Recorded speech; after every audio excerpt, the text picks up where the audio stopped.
Hoje, Tempestade em Guerra começa o quadro Nacionalismos. E o primeiro é o nacionalismo espanhol, no caso o falangismo.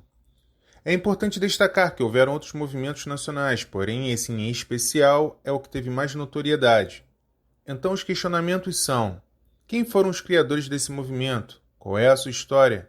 E o que eles desempenharam na Espanha? Para começar, precisamos falar uma parte da biografia de quem iniciou a falange na Espanha. Seu nome era Miguel Primo de Rivera. Rivera nasceu em 8 de janeiro de 1870, em Cádiz. Rivera nasceu em uma família tradicional militar. Foi um general e estadista que, como ditador da Espanha, de setembro de 1923 a janeiro de 1930, fundou um regime autocrático e nacionalista, que tentou unificar a nação em torno do lema país, religião e monarquia. Embora tenha obtido sucesso em certas áreas, seu governo não conseguiu criar um sistema político aceitável. Em outubro de 1933, seu filho José Antônio Primo de Rivera vem com um novo desafio. Ele lançou a Falange Espanhola como um movimento comprometido em derrubar o governo se os partidos políticos de esquerda conseguissem impor suas políticas ao país. Ele expôs suas visões nacionalistas ardentes através de 2 jornais, a Falange Espanhola, em 1934, sendo substituído no ano seguinte pelo Arriba. Quando essas publicações foram suprimidas, ele discursou em reuniões por todo o país e fez discurso nas cortes, no caso, o parlamento, para as quais havia sido eleito em 1933. A Falange permaneceu como um partido pequeno e possuía financiamento por parte da Itália, pois Benito Mussolini, o Duce, estava ajudando Rivera. Pouco tempo depois de perder seu assento nas cortes, após as eleições de fevereiro de 1936, Primo de Rivera foi preso e, enquanto estava na prisão, foi reeleito na província de Cuenca, mas sua candidatura foi anulada pelo governo da Frente Popular e, obviamente, procedeu à dissolução de seu partido, que havia sido responsável pelo aumento da violência nas ruas. Com a eclosão da Guerra Civil Espanhola no verão de 1936, Primo de Rivera foi mantido na prisão, recebeu um julgamento sumário e foi executado pelas autoridades republicanas. O partido do general Francisco Franco o tratou como um mártir e fundou o Partido Falange com o Jones, que falaremos em alguns instantes, a fim de formar um movimento nacionalista consolidado. Os artigos e discursos de Primo de Rivera formaram a doutrina do movimento nacionalista de Franco nos anos após a Guerra Civil. As obras completas de Rivera apareceram em 1944. É importante dizer que nos anos antes também houve outro movimento, o Jones, que tem suas raízes em 1931. O Jones significa Juntas de Ofensiva Nacional Sindicalista, sendo formado pelo filósofo samarano Ramiro Ledesma Ramos e o advogado de Valladolid, Onísimo Redondo Ortega. Foi formado também o jornal La Conquista del Estado, fundado por Ledesma, que se uniu às Juntas Castellanas de Performance Hispânica, liderada por Redondo. Os Jones eram grupos formados por trabalhadores, estudantes, camponeses, intelectuais, que combinavam o sindicalismo revolucionário com um grande amor pela Espanha e um grande respeito pela religião. 2 anos após a criação do Jones, em 29 de outubro de 1933, foi realizado no Teatro de la Comédia de Madrid um ato de afirmação espanhola, que, sem querer, se tornou o ato fundador da Falange Espanhola, organizada e liderada pelo advogado José Antônio Primo de Rivera, que vimos anteriormente. Vendo a afinidade política entre joncistas e falangistas, em 15 de fevereiro de 1934 foi assinado o Acordo de Fusão entre as Juntas Ofensivas Nacional Sindicalistas, Dionísimo Redondo e Ramiro Ledesma Ramos, com a Falange Espanhola de José Antônio Primo de Rivera dando origem à Falange Espanhola do Jones. Esse acordo foi rescindido dias depois, em 4 de março, no Teatro Calderón, em Valladolid, num comício que tentou ser boicotado pelo PSOE, ou Partido Socialista Obrero Espanhol, com o deputado socialista Remigio Cabello, liderando um feroz ataque armado na saída que culminou com o assassinato do estudante de medicina, Ángel Abella, por vários militantes do PSOE. A nova organização política F.E. de las Jones, ou Falange Espanhola de las Jones, Caracterizou-se pela defesa dos interesses dos trabalhadores através da CONS, ou Confederação Nacional dos Sindicatos dos Trabalhadores, com especial relevância nos setores de hotelaria, de táxis e de entretenimento. Como irmão mais novo, o poderoso SEU, ou Sindicato Universitário Espanhol, ou El Sindicato Espanhol Universitário, que se tornou o principal órgão de defesa estudantil contra os abusos da Frente Popular na universidade, e que deu ao nacional sindicalismo alguns dos seus primeiros mártires,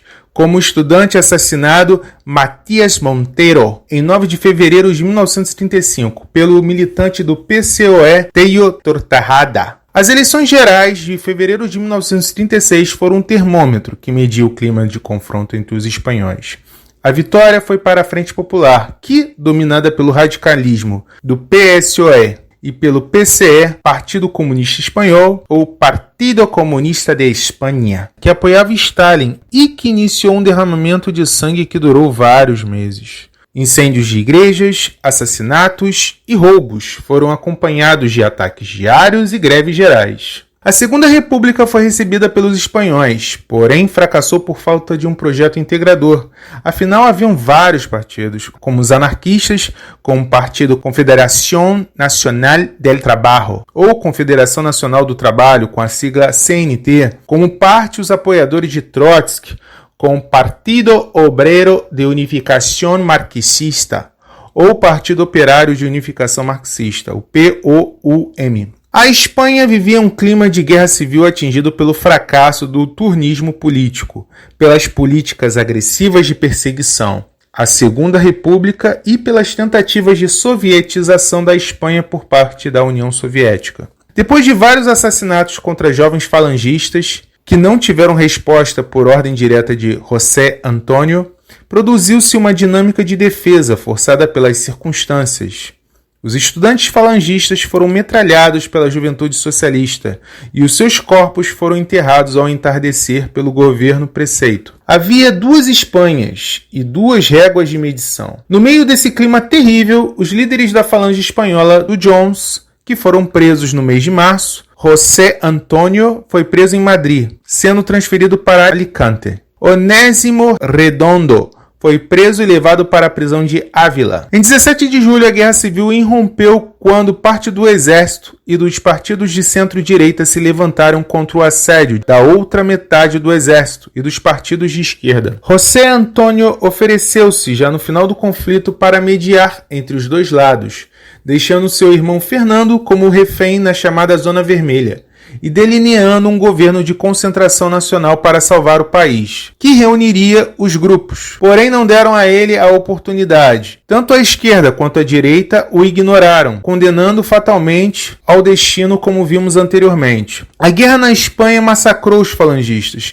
que optaram não derramar sangue inimigo. A falange espanhola do Jones tornou-se uma estranha companheira de viagem numa guerra que não era deles, na defesa de valores supremos como a pátria, a justiça e a liberdade, que, por outro lado, partilhou sendo atacados de forma brutal pela esquerda espanhola. A F.E. de las Jones desapareceu em 19 de abril de 1937 como organização política independente, em consequência do Decreto de Unificação, que reuniu todas as forças políticas do chamado Lado Nacional, da chamada FET e de las Jones. No final do conflito, o segundo chefe nacional, Manuel Edia Larry, foi condenado a 3 penas de morte e o regime franquista fuzilou alguns falangistas, como Juan Bautista Pérez de Cabo, autor do primeiro livro falangista intitulado Arriba España. Outros, como o sindicalista do CONS, Gerardo Salvador Merino, foram afastados da carreira profissional sob falsas acusações. A ditadura de Franco encontrou na falange, nos seus dirigentes, o apoio ideológico do qual necessitava para formar o seu regime, razão pela qual contou com alguns falangistas para formar um governo, acrítico em alguns casos e convencido de ser capaz de realizar o nacional-sindicalismo a partir de dentro do regime em outros aspectos. É o caso de José Luis Arrezi, um genuíno falangista que realizou o maior trabalho social alguma vez conhecido na Espanha, materializado em ajudas sociais, melhoria do sistema de segurança social e construção de habitação social para os mais pobres no Ministério da Habitação. É importante dizer que muitos nacionalsocialistas, após o fim do nacionalsocialismo na Alemanha, fugiram para a Espanha e depois vieram para a América Latina, assim como Leon Degrelle, que comentamos em outro vídeo. Deixarei no card para vocês. Em 1955, a Espanha tinha caído nas mãos do capitalismo americano. E no meio da Guerra Fria, as reivindicações dos mais genuínos falangistas seriam dificultadas. Dessa forma, a aprovação da Lei das Sociedades Anônimas marcou um antes e um depois no pós-guerra. A Espanha estava a tornar-se mais um país de capitalismo industrial, e o nacional-sindicalismo não passava de um rótulo removível, vazio de conteúdo e cada vez menos necessário. A eliminação da Frente da Juventude, onde coexistiam espanhóis de um lado e de outro, por ter se tornado foco de falangistas insatisfeitos com o regime, liquidou as esperanças de várias gerações em alcançar a revolução. Surgiram então vários grupos azuis de oposição a Franco, como os Círculos José Antônio, à frente dos estudantes sindicais, que tentaram salvar a mensagem de José Antônio da distorção que os órgãos oficiais faziam. Foram anos de confusão entre a maioria, mas também de grande empenho por parte de uma minoria, insustentável ao desânimo que permitiu passar o testemunho à próxima geração. Em outubro de 1976, a Falange Espanhola de las Jones foi legalizada e inscrita no registro de partidos políticos, sendo o terceiro chefe nacional o ex-ministro e velha guarda Raimundo Fernández Cuesta, que foi destituído do cargo em 1983 pelo advogado Diego Marqués Orrillo, gerando leme em relação à marca da continuidade que Fernández Cuesta havia impresso. Naqueles anos, e graças ao trabalho de Diego Marqués, houve uma ruptura definitiva com os laços que ainda poderiam restar do regime anterior, sendo os falangistas depositários da genuína mensagem de Rivera. A firme defesa da unidade nacional da Espanha fez da Falange Espanhola dos Jones um alvo do terrorismo separatista durante os anos de liderança. Desde a transição, a Falange foi alvo de numerosos ataques pelas mãos do grupo terrorista ETA, sendo a primeira formação política a ter um vereador assassinado, Julio Martínez Esquerro. Porém, os falangistas continuaram a denunciar o separatismo, realizando eventos de protesto contra a hispanidade do País Basco, em Guernica, em Vitória, em Bilbao e em San Sebastián. Esse trabalho de denúncia não impediu o assédio da ETA, tendo o último ataque contra a sede de Santonha, ocorrido em 2006. A Falange Espanhola do Jones é a casa comum de todos os falangistas. Por essa razão, eles sempre estiveram comprometidos com a unidade de todos os grupos falangistas, tendo assinado numerosos protocolos de fusão ainda em vigor com organizações históricas, como Círculos José Antônio, Falange Montañesa, Falange Espanhola Independiente, Falange 2000, Falanges Gallegas e, mais recentemente, com a Mesa Nacional Falangista. Nos últimos anos, têm sido realizadas campanhas conjuntas com a Falange Autêntica, como a campanha de defesa social a favor dos mais vulneráveis. Nas eleições europeias de 2014, fizeram parte da candidatura membros de diversas sensibilidades falangistas, como o Sindicato Nacional dos Trabalhadores, a Irmandade Nacional das Bandeiras da Falange, a Hispania Info, a Câmara Municipal de Toledo ou também conhecidos como a Irmandade da Velha Guarda. Durante os últimos anos, mais de 50 representantes públicos da Falange Espanhola do Jones demonstraram honestidade pública e transparência na política.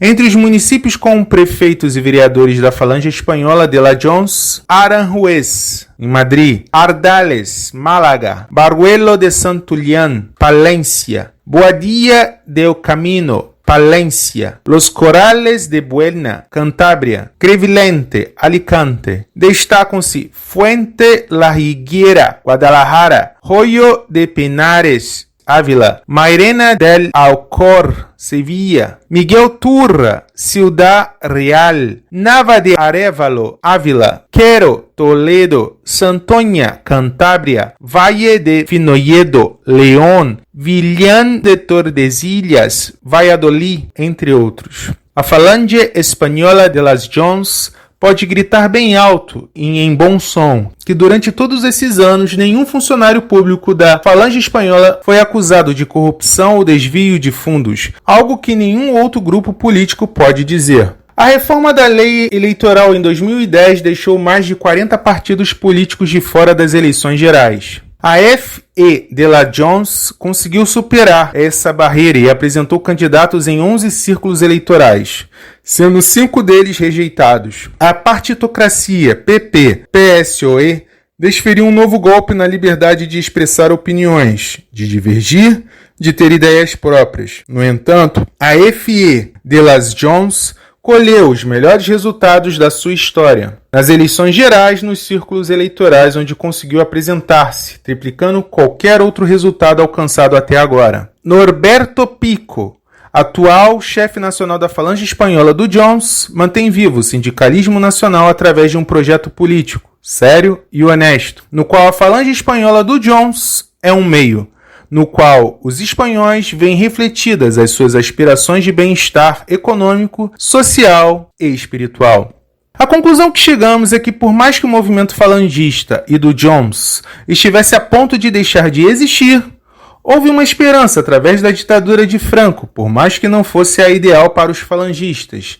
E anos se passaram e até hoje o partido se encontra de pé. No próximo episódio falaremos do legionarismo, nacionalismo romeno. Se você não se inscreveu, a hora é agora. Se desejar, comente também. Um grande abraço e até a próxima.